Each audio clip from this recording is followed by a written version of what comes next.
ओंकारं बिन्दुसंयुक्तं नित्यं ध्यायन्ति योगिनः कामदं मोक्षदं चैव ओंकाराय नमो नमः। अविरलशब्दगन्नौघप्रक्षालितसकलभूतलगलङ्गा मुनिविरूपासीत्तीर्था सरस्वतीर्थो दुरितम् अज्ञानतिमिरां ध्यानां ज्ञानाञ्जनशलाकया चक्षुरुन्मीलितं येन तस्मै श्रीगुरुवे नमः। श्रीपरमगुरुभ्यो नमः। परम्पराचार्यगुरुभ्यो नमः। सकलकलुषविध्वंसकं श्रेयसां परिवर्धकं धर्मसम्बन्धकं भव्यजीवमनप्रतिबोधकारकमिदं शास्त्रं श्रीमूलाचमरणघण्टिका नामधेयम् अस्य मूलग्रन्थकर्तार श्री सर्वज्ञदेवास्तदुत्तरग्रन्थकर्तार श्री गन्धर्वदेवाः प्रतिगणधर्वदेवाः तेषां वचोनुसारमासाद्य सामितगति आचार्येण विरचितम् इदं शास्त्रं श्रोतार सावधानतया शृण्वन्तु। मंगलं भगवान् वीरो मंगलं गौतमो गनि मंगलं कुन्दकुन्दाद्यो जैनधर्मोऽस्तु मंगल सर्वमङ्गलमाङ्गल्यं स्कलकरं प्रधानं सर्वधर्माणां जैनं जयतु वंदे विद्यासागरं वंदे सन्मति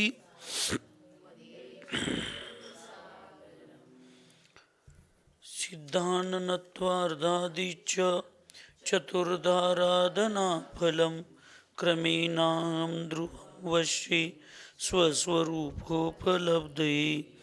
पंचपरमेष्टि भगवान की, अहिंसा में विश्व धर्म की, सिद्धांत शास्त्र की, परम पूज्य आचार्य अमित गति महामुनिराज की, चारित्र चक्रवर्ती प्रथमाचार्य शांति सागर जी महाराज की, संत शिरोमणि आचार्य गुरु और विद्यासागर जी महाराज की, शांत मूर्ति वास रत्नाकर आचार्य गुरु सन्मत सागर जी महाराज की, 3 कम 9 करोड़ महामुनि राजों की, आज के आनंद की।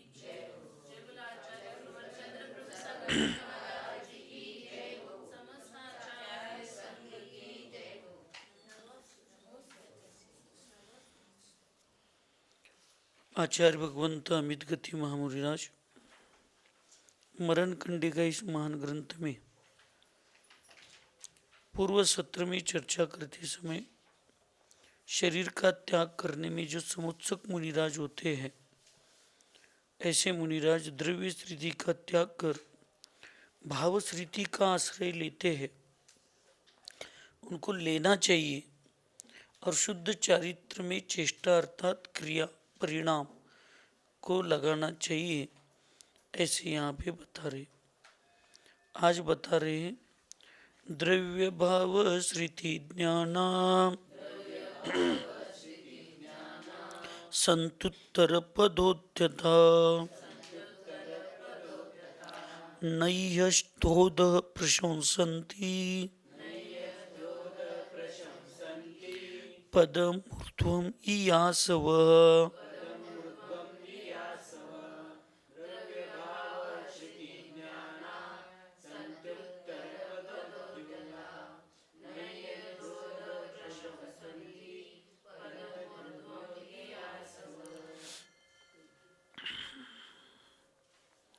द्रव्य स्थिति और भाव स्थिति के स्वरूप को विशेष रूप से जानने वाले महापुरुष उपरिम उपरिम पद अर्थात रत्नत्रय की उन्नति के लिए ही उद्यमशील रहते हैं, क्योंकि ऊर्ध्व पद में गमन के इच्छुक पुरुष नीचे नीचे के पदों की प्रशंसा नहीं करते।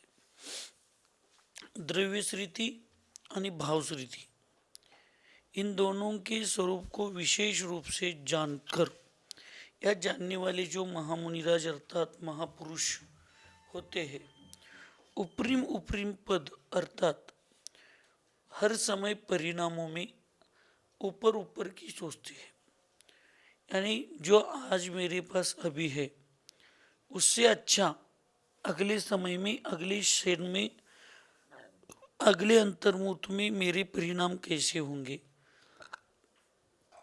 मुझे ऊपर ऊपर का सोचना चाहिए।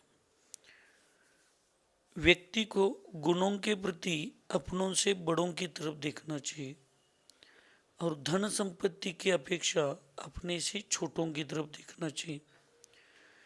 जब अपनों से छोटों की तरफ देखेंगे धन संपत्ति के लिए, तो इच्छाएं कम होती है, और जो है उसमें वो व्यक्ति आनंद से सुरक्षित रहने का भाव करता है। और गुणों के प्रति अपने से बड़े लोगों की तरफ देखता है, तो मुझे और अच्छा बनना चाहिए, मुझे और अच्छा बनना चाहिए, ऐसा सोचकर और छोटे छोटे दोष कुछ है तो निकाल कर और अच्छे अच्छे गुणों को ग्रहण करता है। वर्तमान में क्या हो रहा है, हम लोग धन संपत्ति से तो अपने से बड़ों की तरफ देख रहे हैं, और भावों के निमित्त से अपने से छोटों को देखकर हम जहाँ हैं वहाँ अच्छे ऐसे कहकर अहंकार में आ रहे। अब साधुओं के लिए धन संपत्ति का क्या संबंध है? तो साधुओं को धन संपत्ति यानी दुर्गति का कारण है ए बाह्य लोकेशन। आज मैं सोच रहा हूँ मेरे प्रवचन को इतने ही लोग क्यों आते, मेरे साथ विहार में इतने क्यों लोग आते, आज मुझे दान देने वाले या मेरे कुछ कार्य में दान देने वाले लोग क्यों कम हैं। इसकी तरफ मैं देखकर जो दे रहे उनके प्रति आनंद, या जो कर रहे उनके प्रति अच्छे भाव रखने से अच्छा जो नहीं कर रहे, नहीं दे रहे, नहीं आ रहे, उनके प्रति मेरे मन में घृणा भाव उत्पन्न हो रही है। और जिन साधुओं के पास जा रहे ऐसे साधुओं के प्रति ईर्ष्या भाव निर्माण होता है। और आचरण, ज्ञान, चारित्र के प्रति हम अपने से छोटों को देखते हैं, उनसे ज़्यादा मैं सामायिक करता हूँ ना, उनसे ज़्यादा मेरे पास 10 मिनट स्वाध्याय ज़्यादा करता हूँ, हो गया।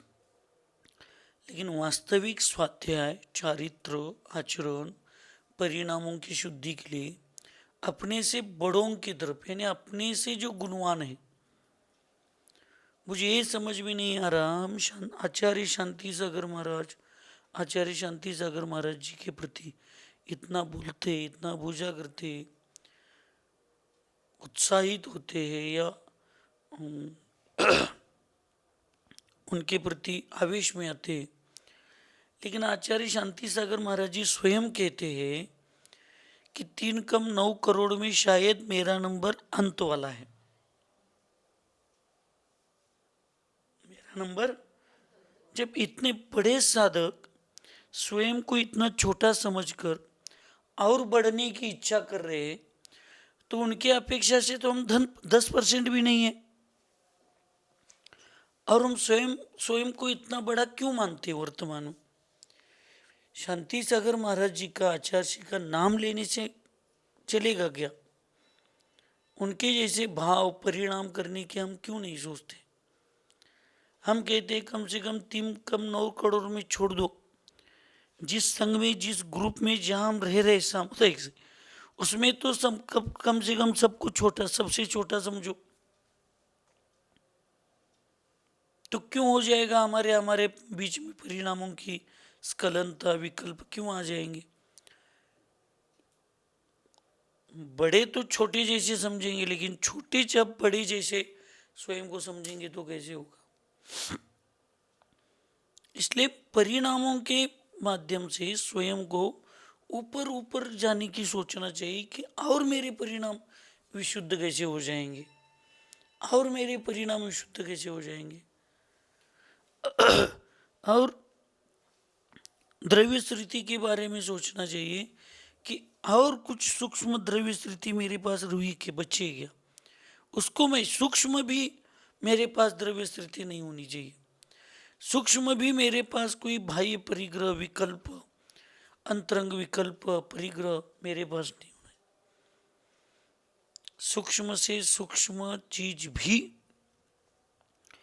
वेदनाओं के लिए बहुत निमित्त डरती है। ऐसे जब फ्रैक्चर होता है पैर या हाथ या कहीं भी, तो बहुत कम जगह फ्रैक्चर बड़ा होता है।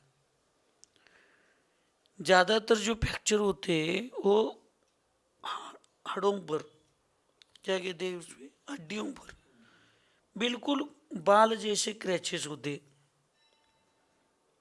बाल जैसे सूक्ष्म होते। लेकिन वो कितने वेदना कराते, जहाँ पे वो लगे उसकी सूजन कितनी बढ़ जाती है, वेदना कितनी बढ़ जाती है। अब हम या डॉक्टर या जिसको लगाए वो, बाल इतना ही है ना, रहने दो, देखेंगे बाद में, कहते 21 दिन का प्लास्टर लगा के ही लेना पड़ता है।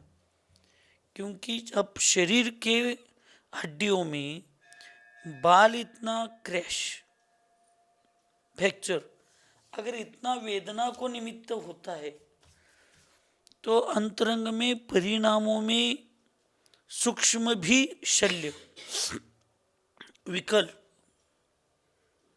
स्पर्धा, ईर्षा, कषाय जीवन भर की साधना को नष्ट कर देता है, जीवन भर की साधना के लिए।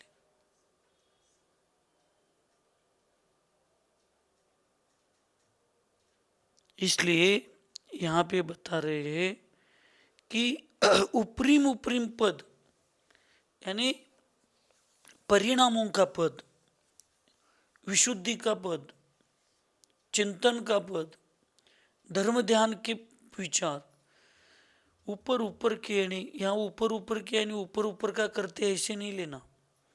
उपरिम उपरिम का मतलब होता है ऊपर ऊपर यानी उच्च उच्च उच्च परिणाम। एक सामान्य से व्यक्ति जो महात्मा गांधी जी के रूप में पूरे विश्व का बापू जी बनता है, उन्होंने क्या स्वीकार किया? Simple living but high thinking, सादी रहनीमान उच्च विचार। इसको एक व्यवहार में स्वीकारा हुआ व्यक्ति अगर देश का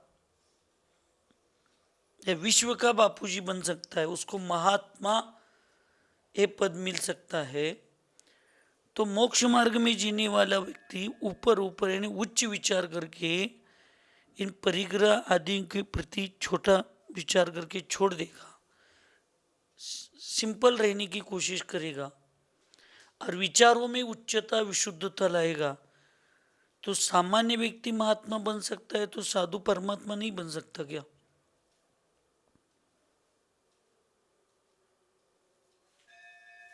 अन्य धर्म में, अन्य दर्शनों में उसके पास सैन्य कितने हैं या देवों के पास रिद्धि कितनी हैं, उसके हाथ कितने हैं, आदि आदियों के निमित्त से उसको देव की उपमा दी जाती है। लेकिन जैन धर्म में देव, परमात्मा, भगवान की उपमा कोई बाह्य रिद्धि सिद्धियों से नहीं, उनके पास कितने गुण हैं, उनकी कितनी चारित्र है। आचार्य भगवंत विद्यासागर महाराज जी कहते हैं कि जैन धर्म में 99.99% भी व्यक्ति फेल है, मार्क्स वाला 99.99% पढ़ने वाला विद्यार्थी भी फेल है। जैन धर्म में 100% को ही पास का है, नहीं तो फिर 11वें गुणस्थान वाला उपशम श्रेणी चढ़ने वाला जीव अब कितना, एक ही पॉइंट तो बचा है 12वें में, गया क्या हो, नीचे आ गया। तो साधुओं को, शपक राज को एक बाल तो दूर की बात है, बाल की नोक कितनी भी शल्य, स्पर्धा, ईर्ष्या, द्वेष साधुओं के लिए भी आज हमारे लिए बताना बहुत आसान है। लेकिन आप लोगों ने कभी ये सोचा है क्या? मैं सोचता हूं रोज, आपको विश्वास होगा नहीं होगा, और आपके विश्वास से मेरी कोई जिंदगी सुधरने वाली नहीं है, और आपके अविश्वास से मेरी जिंदगी कोई खराब होने वाली नहीं। लेकिन मैं रोज यहाँ पे जो बोलता हूँ उसको जाकर ऊपर सोचता हूँ। आज माता जी एक आर्यिका है, सामान्य से गणिनी है, उनकी तो दीक्षा का कार्य काल सिर्फ 16-17 साल, 15-16 साल रह गया, अब तो जाने वाली है, गणिनी बन गए। आप 2-4 लोगों को, 5-6 लोगों को दीक्षा दे दिया, पश्चिम महाराष्ट्र छोड़ दिया और एक कर्नाटक की थोड़ा भाग छोड़ दिया, तो इनका प्रभाव क्षेत्र नहीं है। तो मैं इनको बार बार बता रहा हूं, सबको छोड़ना चाहिए, सबको छोड़ना चाहिए, सबको छोड़ना चाहिए। अब नियम से, यानी नियम से इसका मतलब है कि व्यवहारिक रूप से, शायद मेरी जिंदगी अभी 30-35 साल की है अपेक्षा से, और मैं अभी भारत भ्रमण करने की भी मेरी क्षमता है। अब मैं भारत भ्रमण करके आने वाला हूं। अब ज्यादा शिष्य, ज्यादा भक्त, एक व्यवहार से बोल रहा हूं मैं, घमंड से नहीं, उनके होंगे कि मेरे होंगे? तो समाधि के समय अब इनको ज्यादा पुरुषार्थ करना पड़ेगा कि मुझे करना पड़ेगा? किसको करना पड़ेगा? इसका चिंतन आप स्वयं पढ़ते समय और मैं पढ़ाते समय ये मुझे भी करना चाहिए। इसलिए मैं बार बार बोलता हूँ कि उनकी समाधि के समय आचार्य भगवंत विद्यासागर महाराज जी के वाक्य है, डोंगरगढ़ के वालचंद काका संघवी, उनको जब दीक्षा दे दी या समाधि के लिए वो गए, तो आचार्य से उनको कहते थे, आपकी समाधि में मैं मेरी समाधि देख रहा हूं। वैसे आज बोलना, करना, बताना बहुत आसान है हमारे लिए सब लोग, लेकिन माता जी की समाधि में अपनी समाधि जब हम देखेंगे और जो माता जी को बता रहे उसका चिंतन हम स्वयं करके भविष्य में, मुझे भी भविष्य क्या, शायद वर्तमान में भी हो सकता है मैं बाहर जाऊंगा और मुझे भी समाधि का प्रसंग आ सकता है, तो उस समय मुझे ये सब छोड़ने की क्षमता होनी चाहिए। तो जब भविष्य में कभी ना कभी इन सब को, चाहे दीदियाँ हो, चाहे संस्था हो, चाहे समाज हो, सबको छोड़ना ही है। अगर मैं आज अच्छे भाव से, सच्चे भाव से सब बता रहा हूं, तो शायद मेरे जीवन में, मेरे समाधि में मुझे कोई दिक्कत नहीं आएगी। अगर मैं किसी ईर्ष्या के प्रति, कोई भी हो, चाहे मोना दीदी हो, चाहे कोई भी हो, इनके प्रति मेरे मन में ईर्ष्या है और मैं ईर्ष्या के प्रति अगर ये सब किसको दूर करना, किसको पास करना, या माता जी ने मुझे एक निर्यापक आचार्य चुना है तो उस पद का दुरुपयोग करके मैं किसको दूर करने, या ये जो होता है वो कर रहा हूँ, तब भविष्य में नियम से मैं तो मेरे मन से ही छोड़ने वाला हूँ। लेकिन हो सकता है इन लोगों को भी जबरदस्ती से लोग मेरे से, मुझसे दूर करेंगे, और मैं अंतरंग में ये सब समझकर किसी की समाधि के लिए अच्छे भाव से कर रहा हूं, तो मेरे ऊपर ये प्रसंग ही नहीं आएगा, क्योंकि मैं पहले से मन से छोड़ा होगा। इसलिए मोक्ष मार्ग में या समाधिस्थ साधु को, या समाधि करने वाले हम जैसे सब अनुयायी या उनके सेवकों को, किसी के भी मन में द्रव्य स्थिति हो, इसके प्रति आस्था नहीं होनी चाहिए। और आस्था का मतलब मोह नहीं होना चाहिए, और भाव स्थिति सबकी उच्च होनी चाहिए।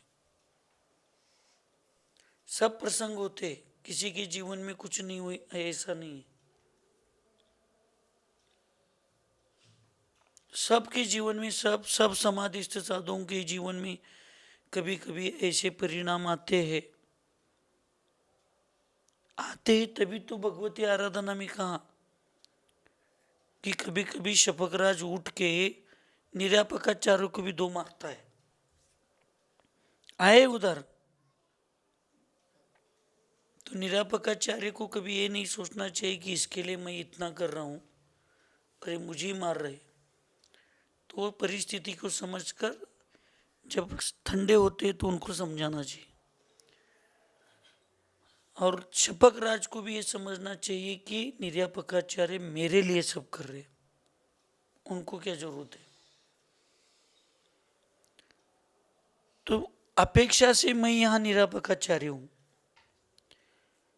लेकिन माता जी की संलेख न होने से वास्तविक आप जितने लेडीज यहाँ पे माता जी लोग वगैरह है, आप ही निरापकाचार्य है, क्योंकि हमारी मर्यादा यहाँ आने की, बैठने की, करने की। आप तो 24 घंटे यहाँ रह सकते, इसलिए आपके सबके मन में परिणामों में भी इतनी उपरीम दशा आनी चाहिए। सिर्फ शपथ के लिए नहीं कहा, शपथ की सेवा करने वाले साधुओं के मन में भी ऐसे विचार आना चाहिए कि शपथ राज के परिणामों को देख रहा, मेरे परिणाम ऐसे कब हो जाएंगे, मैं इतने अच्छे परिणाम कब कर दूंगा, इतना बड़ा पुरुषार्थ मैं कैसे कर दूंगा। माता जी कहते जिस दिन मुझे संस्कार पर आप आरूढ़ करेंगे, जिस दिन वो बड़ा प्रतिक्रमण करेंगे, औतमार्थिक प्रतिक्रमण करके सब दिशा बंधन सब करेंगे, संस्कार हो जाएंगे, तो मुझे बैठ के करना है, मुझे सो के नहीं करना है, बैठ के मुझे करना है। तो हम लोगों को ये देखने के बाद लगना चाहिए कि सही में हमारी भावना, हमारे परिणामों में कितना परिवर्तन होना चाहिए कि इतने लगातार 4-5 महीने से उपवास, आहार त्याग ये करते हुए माता जी को सब बैठकर संस्कार करने के भाव होते हैं, और हम लोग खा पी कर आते हैं, और थोड़ी बीमारियां या थोड़ी कर्मों की, या हो सकता है आप लोगों को परेशान किया उसके कर्म में भोग रहा हूँ, आप लोगों के मन को ठेस बजने जैसे व्यवहार किए होंगे, इसलिए वो कर्म उदय में आए होंगे, और ये बीमारियां या स्वास्थ्य अस्थिर नाम कर्म का उदय हुआ होगा। अब उसके भी फल सबको गिरते तो भोगना ही पड़ेगा। तो हम लोग ये क्यों नहीं सोचते जब हमारे परिणाम क्या होने चाहिए, जब इतने सब उपवास करने के बाद भी आलस्य को स्वीकार करना नहीं चाहते हैं, तो हम क्यों आलस्य कर रहे हैं। ये हमारे भी परिणामों में उपरिम दशा आनी चाहिए। यहाँ मुख्य रूप से शपथ राज को ले रहे, लेकिन गौण रूप से सब साधुओं को और सब भावी शपथ राजों के लिए ये चर्चा है। तो इसके प्रति जब आप हमारे सबके मन में गांभीर्यता और उत्साह होगा, तो शायद हम भविष्य के शपथ राज हो जाएंगे, नहीं तो ऐसे ही आते जाते समय मर जाएंगे। तो इसलिए उपरिम उपरिम पद अर्थात रत्नत्रय की उन्नति के लिए ही उद्यमशील होना चाहिए। प्रति समय रत्नत्रय के प्रति विशुद्धता बढ़नी चाहिए।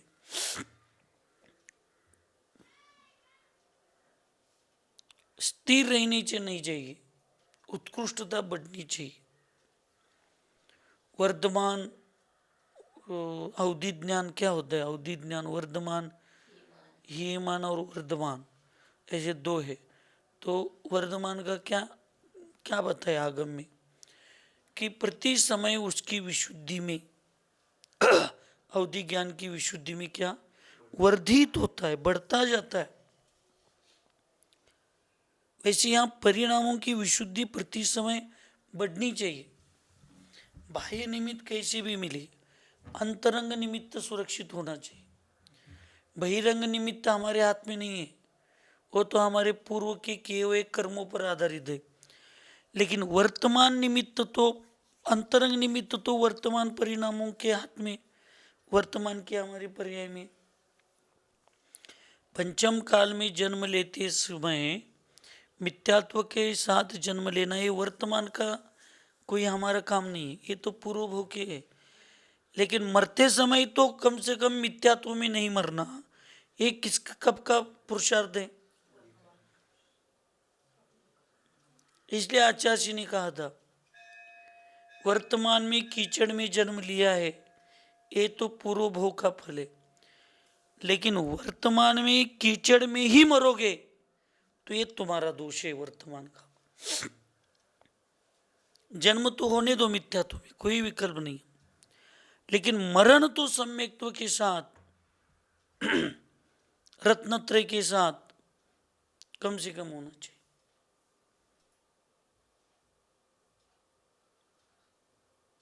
और वो भी हम नहीं कर पाएंगे तो फिर जीवन भर के सब साधना और सबको विकल्प हो जाएंगे, यानी छूट जाएंगे।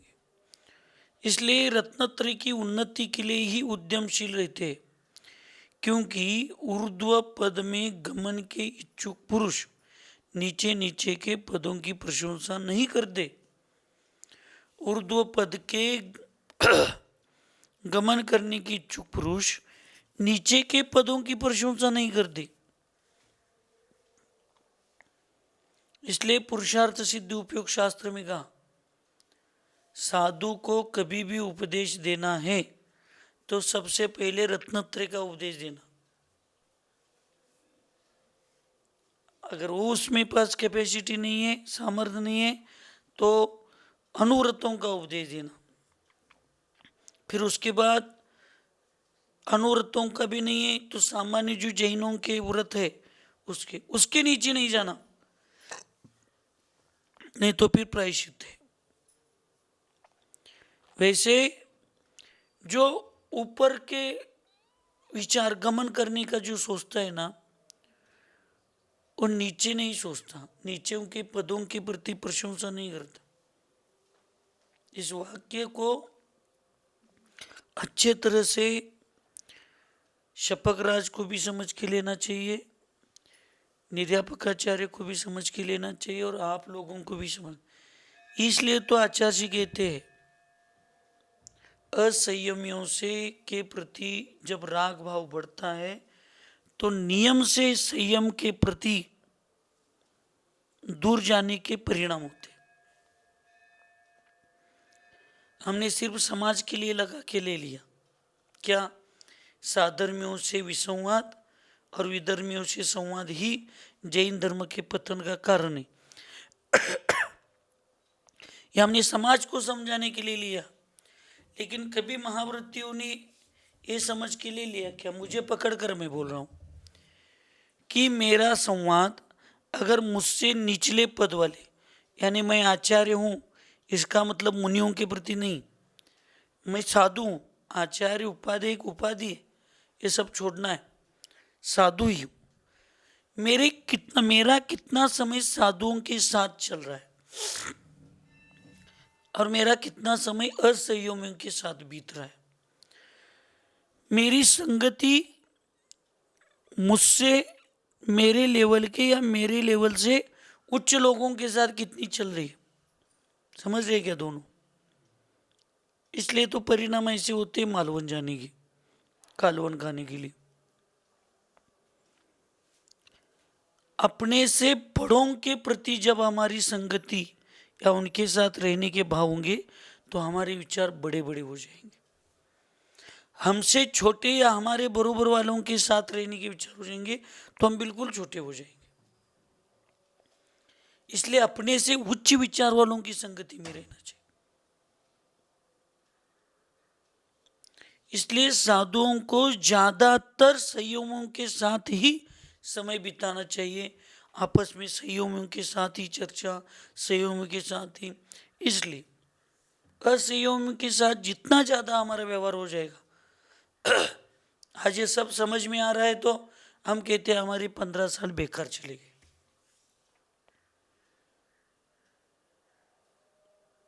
मैं सबके सामने बोल रहा हूँ, क्योंकि हमारा व्यवहार तो सब, यानी स्वाध्याय होता था, सब होता था सब, लेकिन समाज श्रावक उनके प्रति तो हर समय विचार में वही समाज श्रावक समाज। लेकिन ज़्यादातर हम इसमें अगर दिमाग लगाते थे, विज्ञानमती माता जी ने मुझे कहा था, उपशममती माता जी ने कहा था, दृढ़मती माता जी ने कहा था कि जिनेंद्र भाई, जितना तुम्हारा दिमाग इन बाह्य व्यवस्था में चल रहे थे वो उतना अगर स्वाध्याय में और बड़े बड़े ग्रंथों को पढ़ने में लगाओगे तो तुम्हारे हाथ पकड़ने वाला कोई नहीं होगा। एक गर्व की बात नहीं है, लेकिन बड़ों की बातों को हमने सुना ही नहीं, कभी बड़ों की बातों के प्रति गौर से ध्यान दिया ही नहीं। हम भी रोज कहते हैं सुशांत को, इधर उधर की बातों में और मोबाइल में लगने से अच्छा जितना समय आधा एक घंटा मिलता है, जो तुम काम कर रहे हो उसी के काम करने के ज्ञान के बारे में जो उसमें व्यवस्था है उसको तुम सीखो, कहीं दूसरी जगह जाने की जरूरत नहीं। लेकिन ये सब ये करके थक जाता है तो फिर मनोरंजन के लिए फिर बाकी देखते बैठते। अब जैसे हमें 15 साल के बाद पश्चाताप हो रहा है, वैसे आपको 15 साल के बाद पश्चाताप होगा, लेकिन वो सुधरने के लिए हमारे पास अच्छी व्यवस्था तो है। आपके पास क्या होगी? पारस। इसलिए बड़ों की बातों को सुनने का लाभ क्या हुआ है उसके भी अनुभव हमारे पास है, और बड़ों के बातों के नहीं सुनने का, उसकी तरफ ज़्यादा ध्यान नहीं देने का भी नुकसान क्या हुआ है वो भी अनुभव चंद्रपुर सागर जी के जीवन में। इसलिए भी यहाँ पे बता रहे कि जो ऊपर जाने के इच्छुक लोग होते हैं ना, उच्च उच्च पद को, अच्छे अच्छे, इसलिए मैं बताऊं, जैसी संगति वैसी मति, और जैसे मति वैसी भविष्य की गति, ये नियम है। हम कम विचार वाले डरपोक लोगों के, कायर लोगों के साथ बैठेंगे, हमारे विचार कायरी बन जाए। हम उत्साहित लोगों के संपर्क में रहेंगे, साहसी लोगों के संपर्क में रहेंगे, अच्छे लोगों के संपर्क में रहेंगे, हमारा विचार अच्छा ही होता जाए। इसलिए रत्नत्रयधारियों को असंयमियों के साथ ज़्यादा समय, जैसे वहाँ विधर्मियों से विसंवाद संवाद और साधर्मियों से विसंवाद, ये शब्द यहाँ पे लेना, महावृत्तियों से दूर और असंयमियों के पास करने से हमारे महावृत्त का नाश होने वाला है, हमारे संयम की क्षति होने वाली है।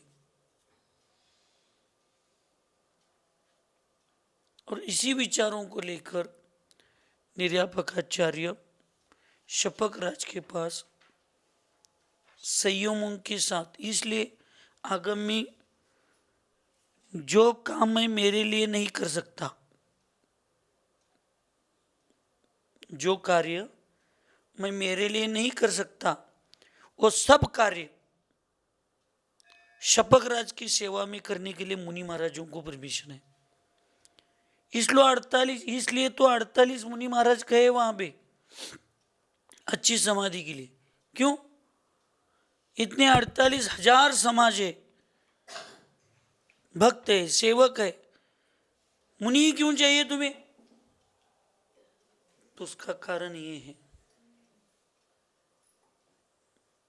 कि असंयमियों के संबंध संपर्क में बिल्कुल नहीं आना चाहिए शपक राज को। अब ये किसी बुजुर्गों के, बड़े साधुओं के मुख से या कभी आगम में हमने पढ़ा है, इसलिए थोड़ा ऐसे स्ट्रिक्ट रहता हूं मैं।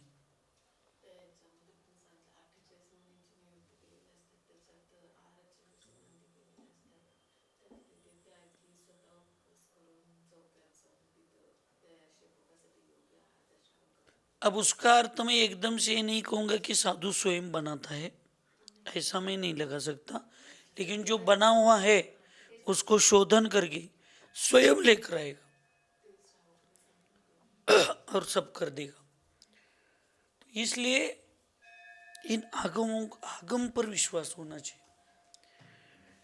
निर्यापकाचार्य के व्यवहार को देखकर कभी मन में विकल्प नहीं आने चाहिए, आगम को देखकर खुश होना चाहिए कि हम कितने सौभाग्यशाली, मेरे लिए 48 मुनि महाराज मेरे निर्यापकाचार्यों ने यहाँ लाए, आरिकाओं को लाए,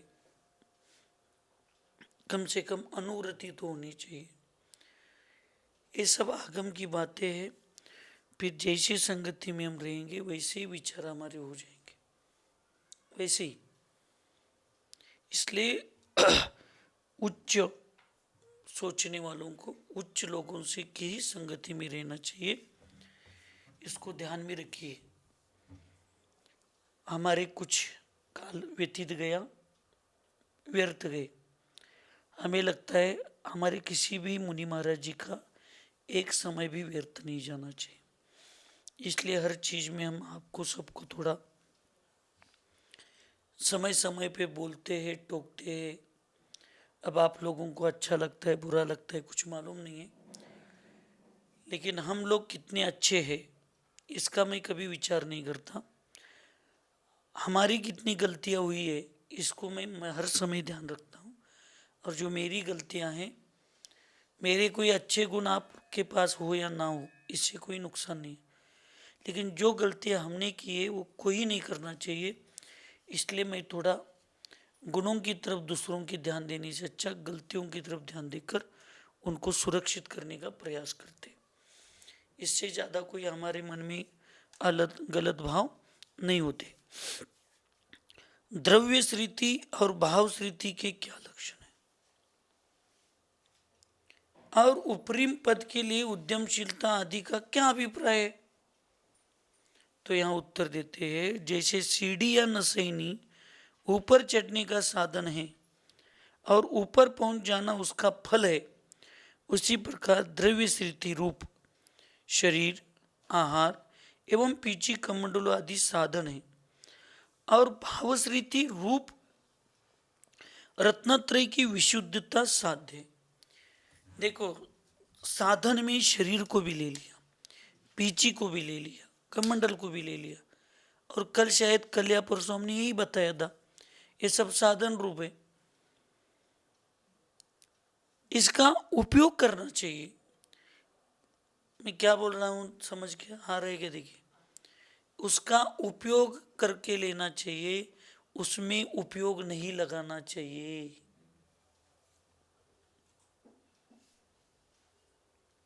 शपक राज को हम लोगों का उपयोग करके लेना चाहिए, हम लोगों में उपयोग नहीं लगाना चाहिए।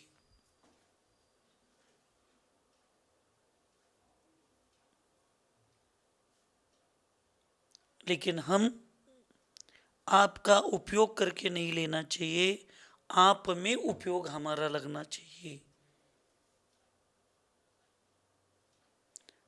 अगर आप हम में उपयोग लगाओगे तो हमारा नुकसान है, आपका नुकसान है, और हम आपका उपयोग करके ले लेंगे तो उसमें हमारा नुकसान है। श्रुतमती माता जी के समाधि के निमित्त से मैं मेरी प्रशंसा, मेरा बड़प्पन, आपके चार भक्त है उनके मन में अपना स्थान निर्माण करके लेना, और भविष्य में मेरे लिए उनके भाव अच्छे रहे, वो मेरे पास बार बार आ जाए, इसलिए आपके समाधि का मैं मेरे स्वयं के लिए उपयोग करके ले लूँगा, तो मेरे लिए पाप का बंध है। इन सब के लिए मुझे आप में उपयोग लगाना है, आपकी साधना में उपयोग लगाना है, आपके परिणामों में उपयोग लगाना है, लेकिन आपको इनका उपयोग करके लेना है, लेकिन उपयोग आप में ही लगाना है। शपक राज का उपयोग हम लोगों में लग गया तो शपक राज का नुकसान है, और हमारा उपयोग शपक राज में लग गया तो हमारा फायदा है, लाभ है। बहुत बड़ी बात बता रहा हूं आपको, पूरा मरण कंडिका पढ़ने के बाद कहीं नहीं मिलेगा ये वाक्य।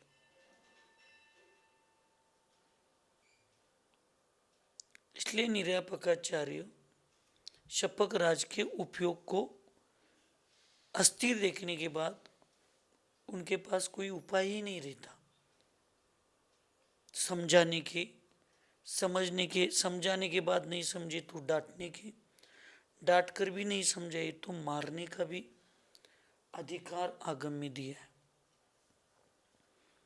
बस बाद में तुम्हें जो प्रायश्चित लेना है ले लो,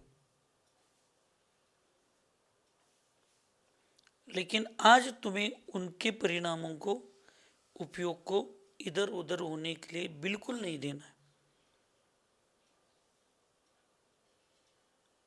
इसलिए मैंने माता जी से 2-4 दिन पहले कहा था कि मेरी भावना है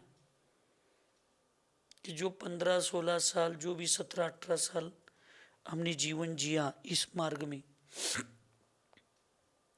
अब इस समाधि को ये सब पढ़ते समय मेरे मन में ऐसे भाव हो रहे कि माता जी के समाधि के बाद एक दो जो पूजाएं हैं, इसको करने के बाद कहीं एक गांव में, अच्छे गांव में, जहाँ थोड़ी स्वाध्याय की रुचि या लोगों की सेवा करने के भाव है, ऐसे गांव में जाकर अपना जितना संघ है उस संघ को फिर एकत्रित करके एक 5 दिन का युग प्रतिक्रमण जो 5 साल में होता है उसको करना है। पूरे 5 दिन मौन, कोई एक व्यक्ति ना किसी साधु से कुछ बोलेगा, ना किसी श्रावक से कुछ बोलेगा, कुछ नहीं बोलेगा, किसी से कुछ संपर्क नहीं, कांटेक्ट नहीं। और जो पाक्षिक प्रतिक्रमण है उसको पूरा अर्थ सहित पढ़ेंगे 4 दिन में। उसी में कुछ बोलने का प्रसंग किसी को शंका है तो कर सकता है। फिर एक दिन अपना रेगुलर जो प्रतिक्रमण है उसको प्रतिक्रमण करेंगे, पढ़ना, बड़े प्रतिक्रमण सबको सामुदायिक में। और पूरा एक दिन सबके लिए अपनी गलतियों का आलोचना और अपनी गलतियों के प्रायश्चित के लिए एक दिन सब साधुओं को आधा आधा घंटा दे देंगे। और एक 5-6 दिन बिल्कुल कोई विश्व का, कोई मर गया, कोई जिंदा है, कुछ अच्छा हो गया विश्व में, कोई गलत हो गया, कोई ध्यान नहीं।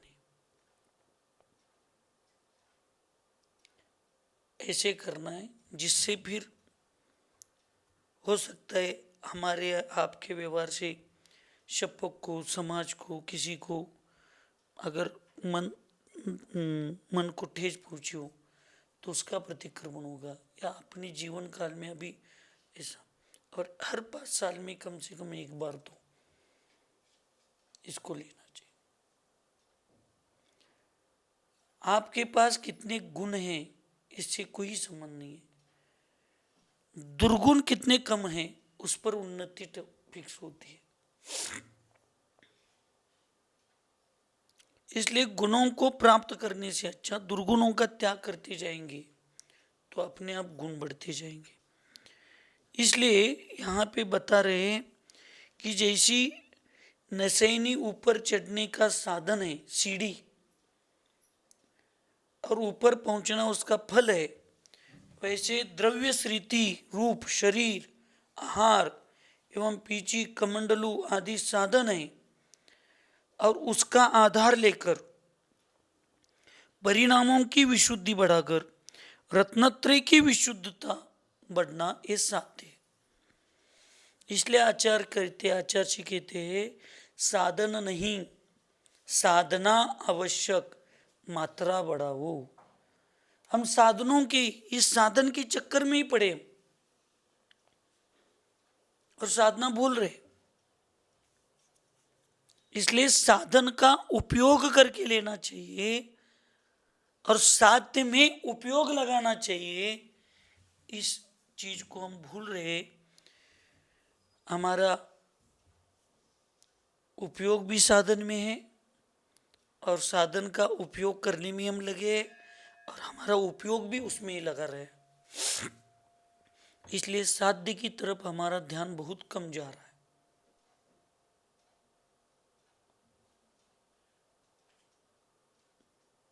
साध्य की तरफ हमारा उपयोग होना चाहिए और साधनों का उपयोग करके लेना चाहिए। अब स्वयं को, स्वयं के सब परिणाम मालूम है क्या चल रहा है हमारा। अर्थात शरीर द्रव्य स्थिति है और सम्यक्त्व आदि जो गुण है वो भाव स्थिति है। इसलिए द्रव्य स्थिति आधार है,